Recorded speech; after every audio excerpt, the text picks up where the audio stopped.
You did the affirmations, you said them into the mirror, felt them in your chest, believed them completely, and nothing changed. Here's what nobody tells you. Quantum physics never said belief alone moves reality. It said observation does, and observation isn't hope. It's contact. A system physically touching what it wants to change. Almost every manifestation video skips that one word because contact is harder to sell than hope.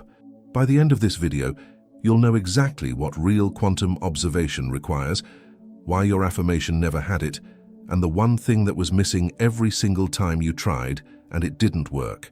Stay with me, because the missing variable isn't willpower. It's simpler and stranger than that. Here's the quiet part nobody puts on a slide.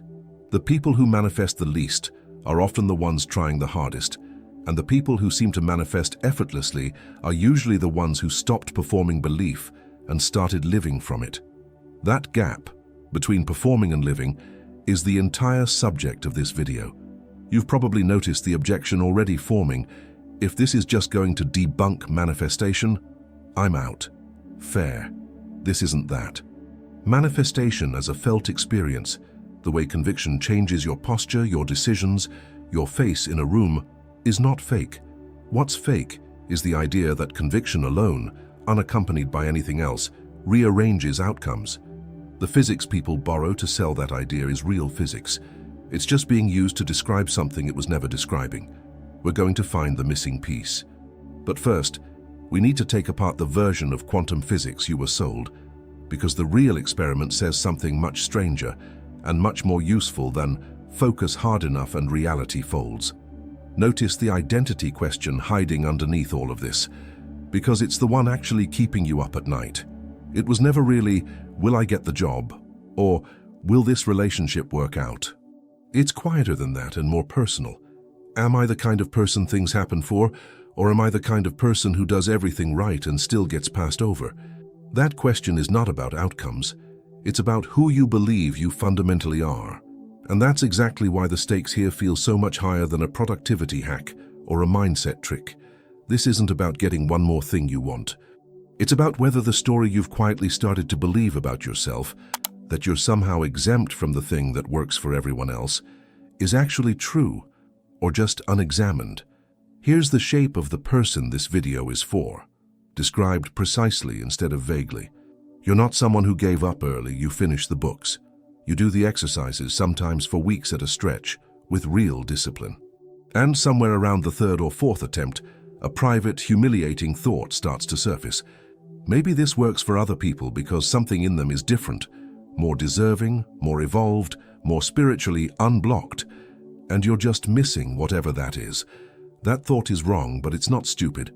It's a completely rational conclusion to draw from incomplete information.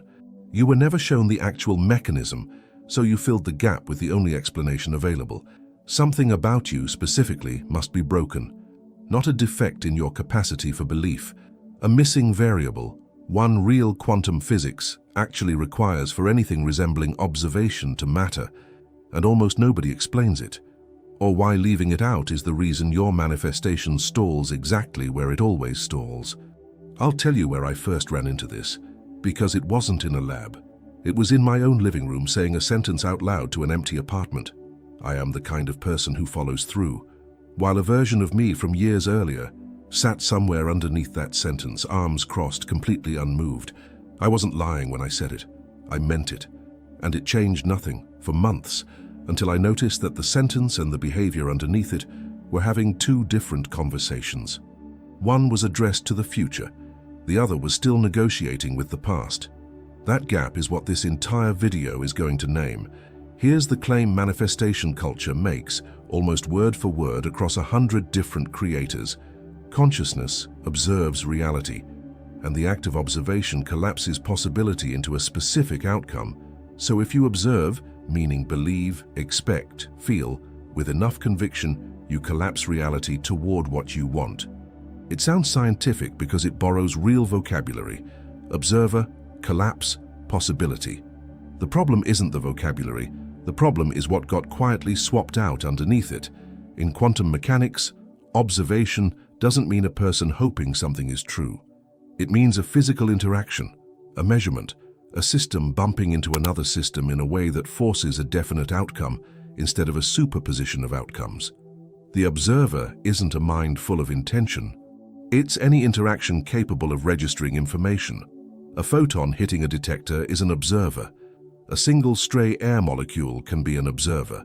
Consciousness, wanting, hoping, none of that is required for collapse to happen. What's required is contact, interaction, a system actually touching the possibility, not admiring it from a safe emotional distance. This isn't a small correction. It's the difference between two entirely different universes of meaning, sitting behind the exact same borrowed vocabulary. In one version, the one sold in courses and captions, your attention is a kind of remote control, reaching across space to rearrange outcomes on your behalf, no contact required.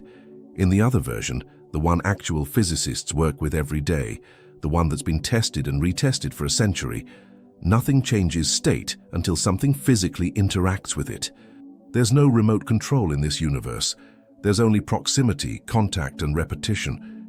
If you take one thing from this section, take this. The entire manifestation industry runs on a metaphor that quietly deletes the contact requirement, because contact is harder to sell than hope. Hope fits on a poster. Contact requires you to actually move. Sit with that translation for a second, because it already tells you where manifestation culture goes wrong. If observation in physics means actual contact with the system, then the human equivalent of observation was never believing hard while sitting still. It was always going to be action, the part where your nervous system, your behavior, your daily contact with the world actually touches the outcome you're claiming to want. Wanting from a distance isn't observation, it's spectating. You already know this in every other area of your life, even if you've never said it out loud. You wouldn't tell a friend that thinking positively about their unread inbox will empty it. You wouldn't tell someone that visualizing a clean apartment cleans the apartment. In every domain except this one, we understand instinctively that outcomes require contact. Hands on dishes, fingers on a keyboard, a body walking into a room. Manifestation culture asks you to suspend that instinct in exactly the one place where the stakes feel highest, your future. And it gets away with it because it borrows the authority of physics to make the suspension feel scientific instead of magical. This is the first mini-revelation, and it already reframes the paradox from block 1.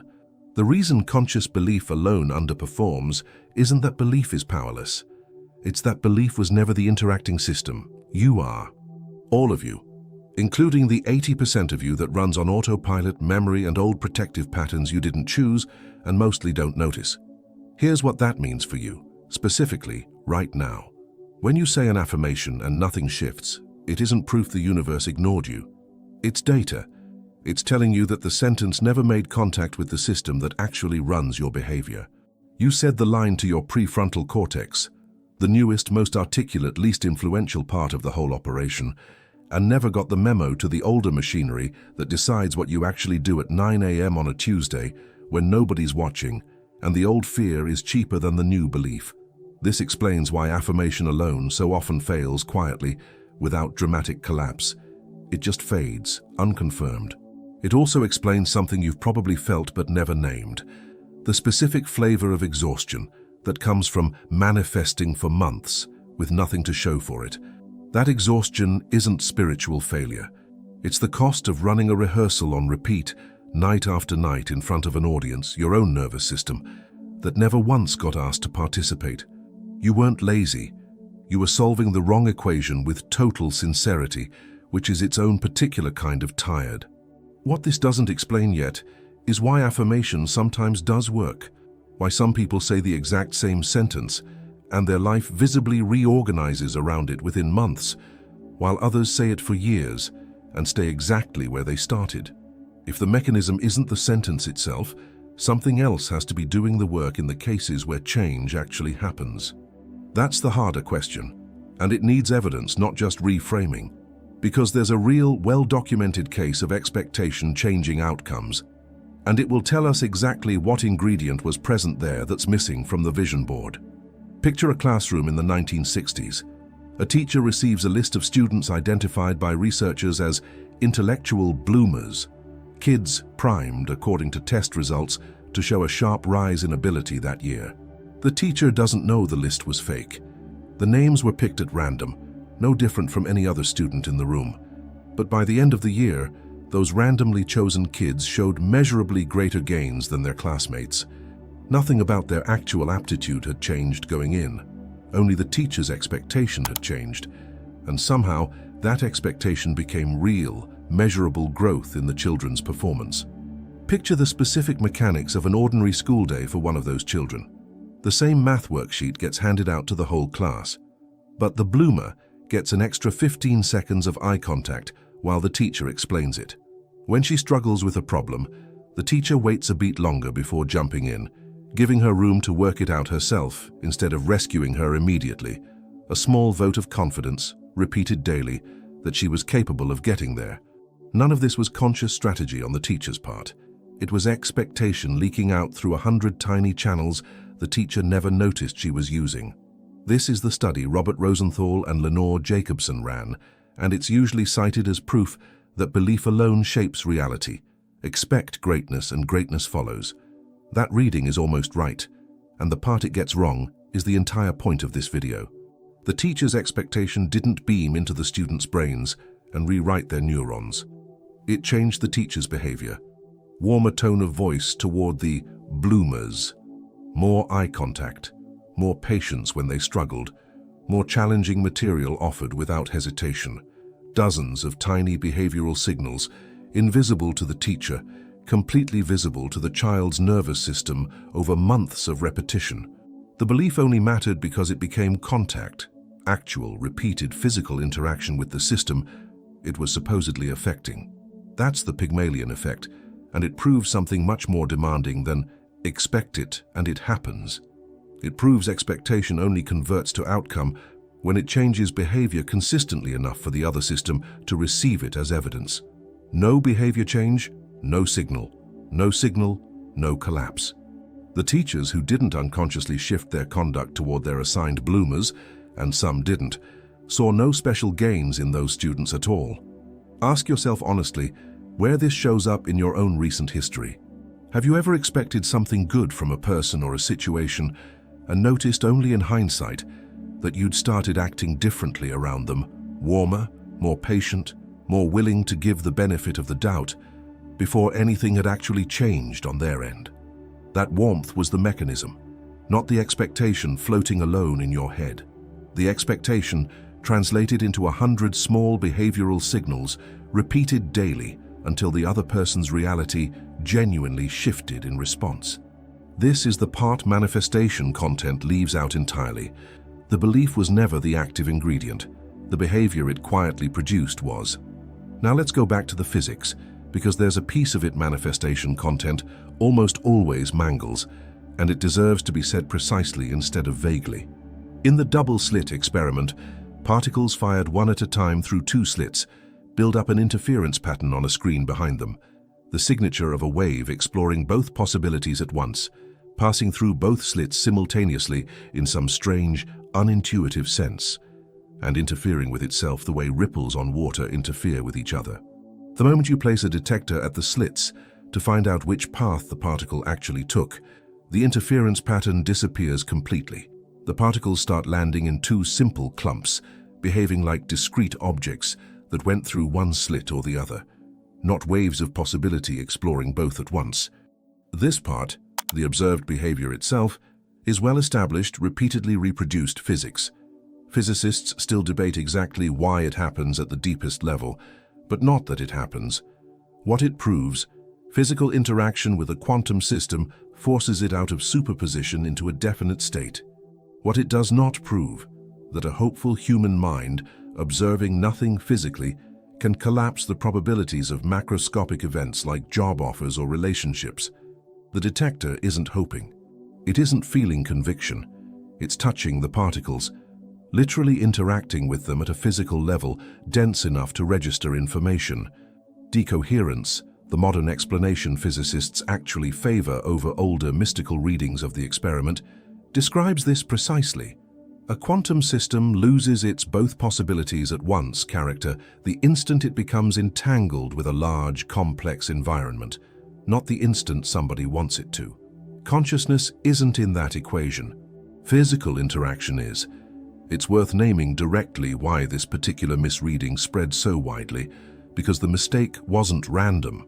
The Copenhagen interpretation, the framework most physicists use to talk about measurement, does use language like the act of observation, and in the mid-20th century, that phrase got picked up by writers far outside physics and stretched to mean something closer to consciousness creates reality. Actual physicists were talking about measuring devices and particle detectors. What got popularized decades later was a version where the measuring device quietly became you, personally, sitting on your couch, wanting something badly enough. That substitution is where the entire manifestation meets quantum physics genre was born, and it's been repeated so often it now sounds like settled science instead of what it actually is, a metaphor that outgrew its evidence. Here's the bridge you need to actually feel, not just understand intellectually. You are right now a large, complex system constantly entangling with your environment. Every action, every conversation, every rehearsed avoidance is a form of detection happening whether you intend it or not. Your habits are detectors. Your default reactions are detectors. The version of you that shows up at 9 a.m. on a Tuesday is running thousands of tiny measurements on reality every single day, and most of them were calibrated years ago by a system that has never read your vision board and doesn't take instructions from it. This is where the paradox from Block 1 gets its real validation. It isn't that quantum physics is irrelevant to personal change. It's astonishingly relevant, just not in the way it's marketed. The observer that matters is the whole interacting system. Your behavior, your nervous system, your repeated contact with the world. Not your hope, floating politely above all of it, waiting to be acknowledged. Which raises the deeper question this video actually exists to answer. If expectation only becomes real through consistent behavioral contact, why does that contact so often fail to happen? Even in people who genuinely, sincerely want the change. You've wanted things before with everything you had. You've meant the affirmation. You've shown up to the vision board with a full heart. So why did the follow-through quietly evaporate, week after week, in a way that felt less like laziness and more like something actively working against you from the inside? Why does the believing part of you keep getting overruled by a system that seems to have its own agenda entirely, one you never consciously agreed to, and can't seem to out-argue no matter how convinced you are? This isn't solved with more willpower, or a stronger vision board, or a more elaborate morning routine. Something underneath the belief is deciding, on its own terms, whether that belief is safe enough to act on, and it's been making that call long before you ever picked up a book on manifestation. The answer starts with a model of the mind that manifestation culture almost never mentions, because it complicates the simple story. You are not one unified voice making decisions. You are a coalition, not in the abstract, poetic sense of we all have different sides.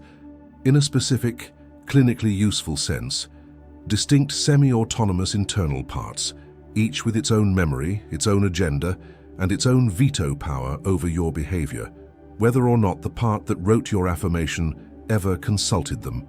Richard Schwartz, the psychologist behind internal family systems, describes the mind as made up of distinct parts, not a metaphor, but a working clinical model with decades of therapeutic use behind it. There's the part of you that wrote the affirmation with total sincerity, and there's a completely different part, usually formed much earlier, whose entire job is protection, keeping you safe from a repeat of old disappointment, old humiliation, old risk that once actually hurt.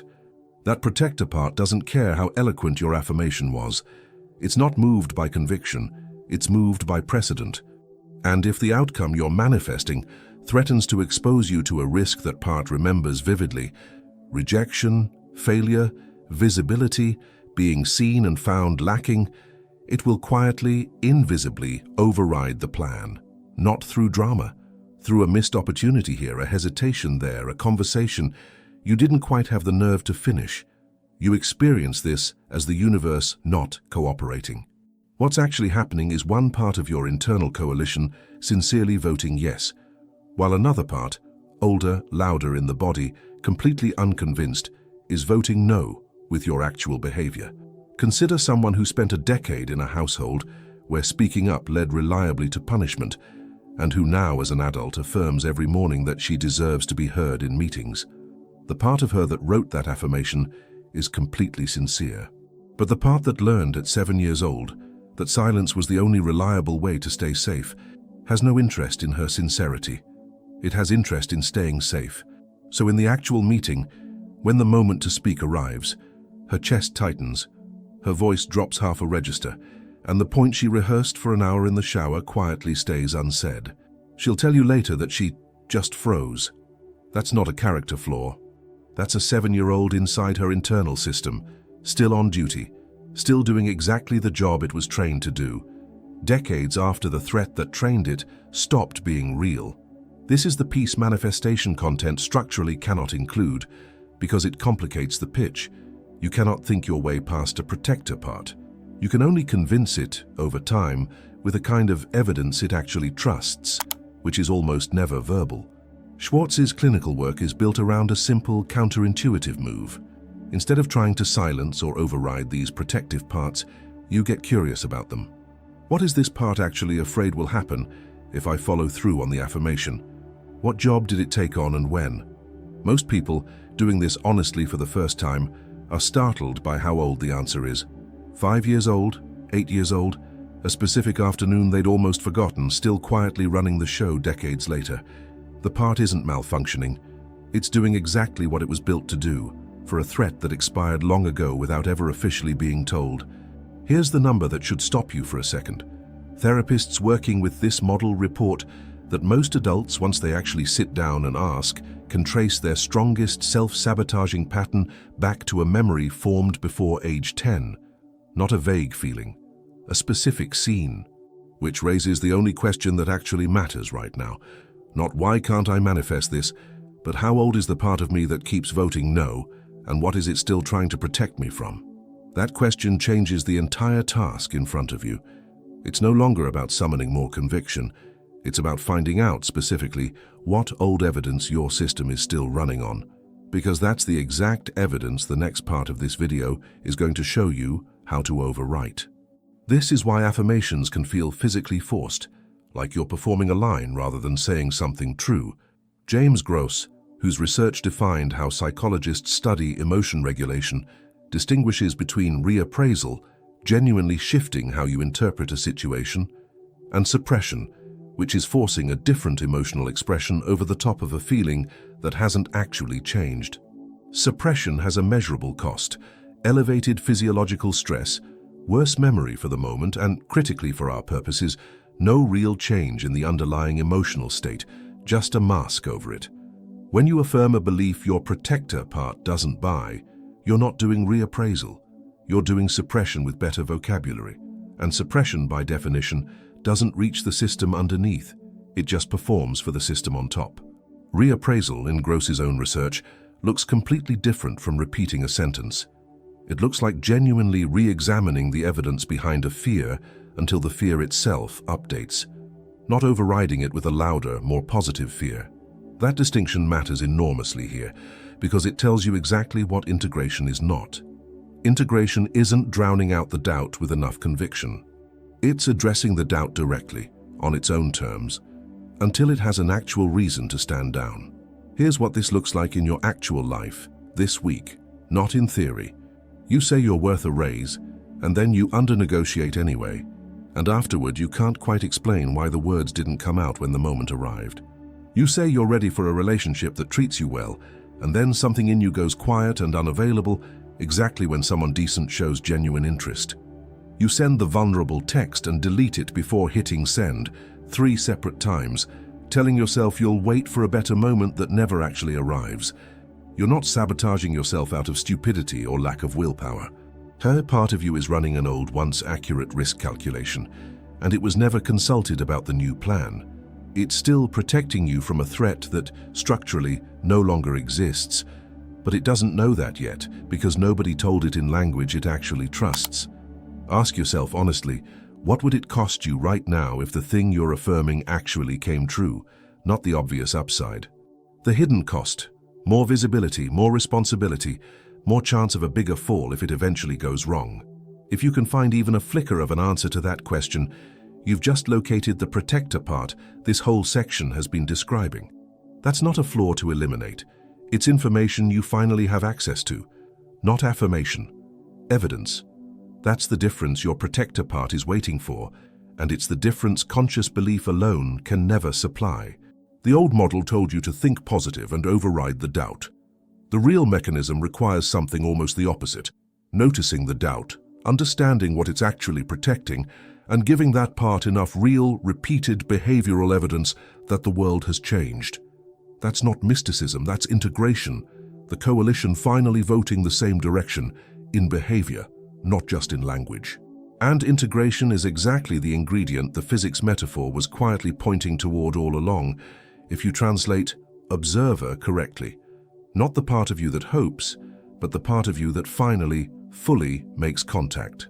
Here is the mechanism, stated plainly, the way it should have been explained the first time anyone used the word quantum near the word manifestation. Reality doesn't respond to your hope. It responds to your interaction with it, the sum of your actual behavior, repeated over time, dense enough and consistent enough to register as a signal rather than noise. Belief only becomes powerful the moment it stops being a private feeling and becomes a pattern of contact.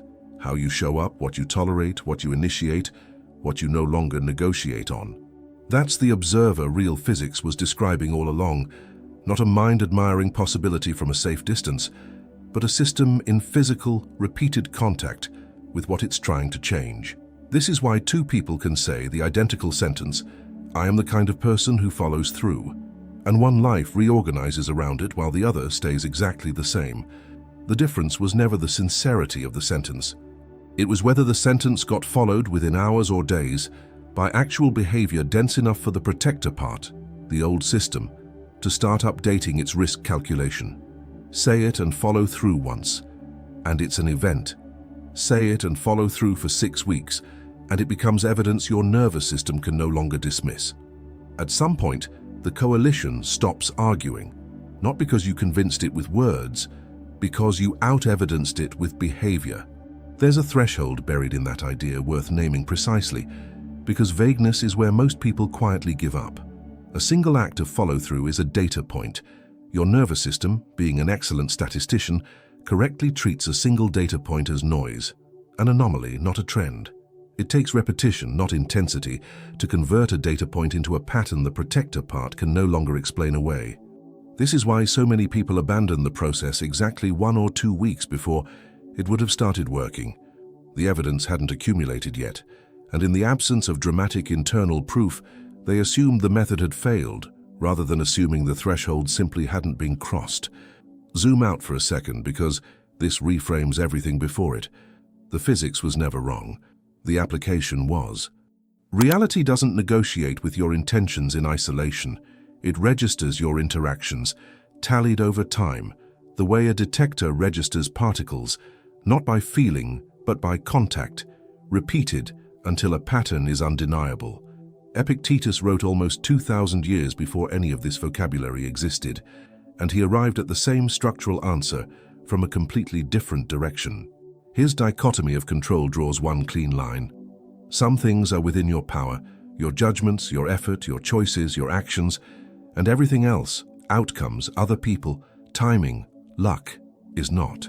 Manifestation culture, in its distorted form, quietly asks you to believe you control outcomes directly, through feeling alone. Epictetus would say that's precisely backward, and precisely where all the unnecessary suffering comes from. You don't get to control whether the job offer arrives. You get to control whether you show up prepared, whether you follow up, whether you act like someone who already has the thing before it's confirmed. Not because acting as if magically summons the outcome, but because acting as if consistently is the actual physical interaction the outcome was always going to require in order to become real. This is where the ancient framework and the modern physics quietly agree, 20 centuries apart, using completely different languages to point at the same structural truth. Epictetus never had access to decoherence theory. He didn't need it. He'd already noticed, through direct observation of human suffering, that the people who fixated on controlling outcomes directly suffered the most and changed the least, while the people who narrowed their focus to controllable action, repeated, unglamorous, undramatic action, were the ones whose lives actually reorganized around what they wanted. He called that discipline. We'd call it now integration made physical. You've probably felt the difference between these two states without having language for it. There's the version of wanting something that lives entirely in your head, replaying scenarios, refining the vision, feeling the future so vividly it almost feels like progress. And there's a completely different, quieter version. Fewer feelings, more contact. One email sent instead of imagined. One boundary held instead of rehearsed. The first version feels more emotionally intense in the moment. The second version is the only one your protector part actually registers as evidence.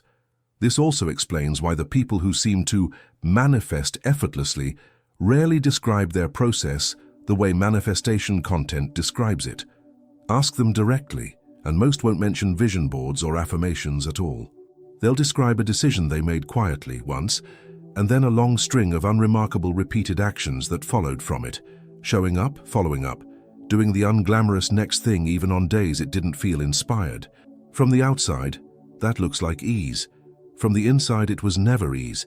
It was contact, repeated past the point where the old system could keep arguing. This is the real translation of observation collapses possibility. Align your controllable actions with the outcome you claim to want, repeated densely enough that the old protective autopilot parts of you run out of contrary evidence. Not belief performed once loudly in front of a mirror.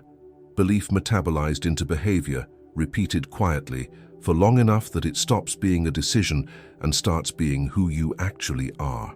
A mantra recited once is nothing. Their pattern repeated until it becomes undeniable is everything. This is also, finally, why the affirmation felt hollow in Block 1, and why the teacher's expectation in Block 3 produced real results, while private hope alone never does. Both cases obey the same law. Reality collapses toward the system that makes consistent, repeated contact with it, never toward the system that merely hopes from a comfortable distance. Congruence between your conscious intention and your unconscious. Protective machinery isn't a nice-to-have on top of manifestation. It is the mechanism the physics was always accidentally correctly describing. If you've made it this far, I already know something about you. You're not the person who never tried. You're the person who tried sincerely, more than once, and quietly stopped telling people about it because the gap between what you said and what happened started to feel like evidence of some personal defect. It isn't. You were running the wrong protocol with real conviction. That's a very different thing from not caring, or not trying, or not being ready. Let me say the thing directly, without softening it, because you've earned a direct answer at this point. You are not spiritually behind. You are not less deserving than the people whose lives seem to reorganize around a single decision. You were handed an incomplete instruction set and blamed yourself for the part nobody ever gave you. That's not a character flaw. That's an information gap, and information gaps close the moment you actually see them. Think about how much energy you've spent, over the years, trying to manufacture belief louder than the doubt underneath it, as if volume were the missing ingredient. It was never volume. A whispered decision followed by 3 weeks of quiet, repeated action will beat a shouted affirmation every single time, because the whisper reaches the part of you that actually decides what happens next. And the shout, however sincere, mostly just echoes in the room where you said it. You don't need louder belief. You needed your protector to stop being negotiated with in a language it was never built to understand. That's not a failure of faith. That's a solvable structural gap, and now you know exactly where it lives.